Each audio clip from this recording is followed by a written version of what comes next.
Hi అండి. ఈరోజు మనం ఈజీగా అండ్ టేస్టీగా ఉండే సాంబార్ ఎలా చేసుకోవాలో చూద్దాము. దానికోసం ఫస్ట్‌గా ఇలా వెజిటబుల్స్ అన్నీ కడిగి పెట్టుకోవాలి. దాంతోపాటు కొంచెం కందిపప్పు, చింతపండు కూడా నానేసుకోవాలండి.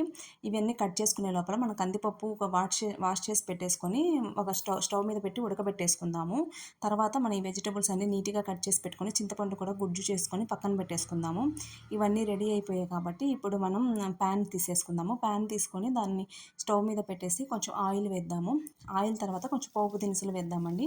పోపు దినుసులతో పాటు మనం ఆల్రెడీ కట్ చేసి పెట్టుకున్న ఆనియన్స్ ఉంటాయి కదా, అవి వేసి కొంచెం ఉడకనివ్వాలి. దీంతో పాటుగా టమోటాలు కూడా వేసేద్దాము. కొంచెం బాగా ఉడికిన తర్వాత ఉప్పు యాడ్ చేద్దాము. ఉప్పు వేసినట్లయితే కొంచెం ఇంకా బాగా మెత్తగా ఉడికిపోతాయి. ఉప్పు కూడా యాడ్ చేసేసి బాగా ఉడికిన తర్వాత మనం కొంచెం పసుపు కూడా యాడ్ చేసేద్దాము. పసుపు వేయడం వల్ల కూడా కొంచెం బాగా అన్నీ కొంచెం బాగా మెత్తగా ఉడికిపోతాయి అన్నమాట. ఇలా కొంచెం కలుపుకొని ఆల్రెడీ మనం కట్ చేసి పెట్టుకున్న కూరగాయ ముక్కలన్నీ దీంట్లో యాడ్ చేసేద్దామండి. వన్ బై వన్ ఇలా యాడ్ చేసుకుందాము.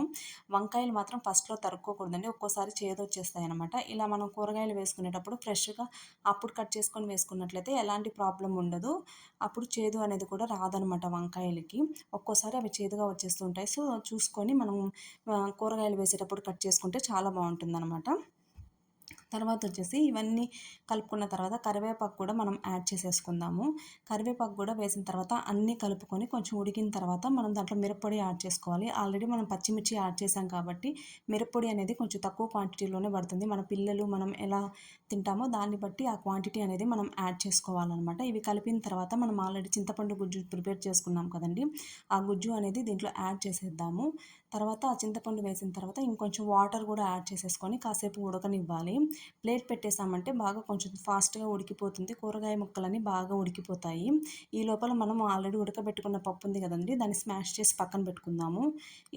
కొంచెం కూరగాయలన్నీ ఇలా ఉడికిన తర్వాత మనం ఆల్రెడీ స్మాష్ చేసి పెట్టుకున్న పప్పు అనేది దీంట్లో యాడ్ చేసేద్దాము. యాడ్ చేసేసి ఒక 10 మినిట్స్ హై ఫ్లేమ్‌లో ఉడికించాలి. తర్వాత సిమ్‌లో పెట్టేసుకొని కొంచెం ఇంగువ, తర్వాత సాంబార్ పొడి అనేది యాడ్ చేసేసుకుందాము. ఇలా అన్నీ యాడ్ చేసేసి అన్నీ కలుపుకున్న తర్వాత మనం ఆల్రెడీ తరిగి పెట్టుకున్న కొత్తిమీర కూడా ఫైనల్‌గా యాడ్ చేసేసుకొని ఒక 10 మినిట్స్ సిమ్‌లో ఉడికిచ్చేసామంటే రెడీ అయిపోతుందండి సాంబారు. ఇది 2 ఇన్ 1గా యూజ్ చేసుకోవచ్చు. అంటే అన్నంలోకి చాలా బావుంటుంది. ఇడ్లీలోకి కూడా బావుంటుంది. మళ్ళీ సెపరేట్‌గా ఇడ్లీలోకి, అన్నంలోకి విడివిడిగా ఏం అవసరం లేదు. సో, మీరు ట్రై చేయండి. ఇలా చూడండి కూరగాయలన్నీ బాగా ఉడికిపోయాయి. నచ్చితే ప్లీజ్